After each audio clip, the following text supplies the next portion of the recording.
দিল্লির রাজপথ যেন এখন রণক্ষেত্র। প্রশ্নপত্র ফাঁস ও শিক্ষামন্ত্রীর পদত্যাগের দাবিতে শিক্ষার্থীদের বিক্ষোভ ঘিরে উত্তপ্ত ভারতের রাজধানী দিল্লি। কাঁদানে গ্যাস, লাঠিচার্জ আর দফায় দফায় সংঘর্ষে পরিস্থিতি ক্রমেই জটিল হচ্ছে।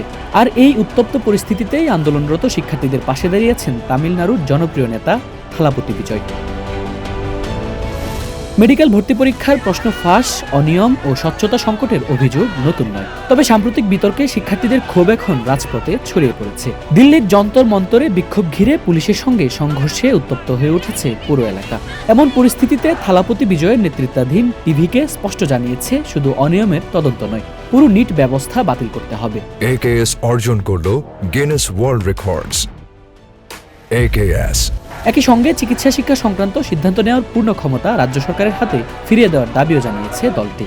বিবৃতিতে কারো নাম উল্লেখ না করলেও নিট বাতিলের প্রতিশ্রুতি দিয়ে তা বাস্তবায়ন করতে না পারার অভিযোগে পরোক্ষভাবে ডিএমকের সমালোচনা করেছে টিভিকে।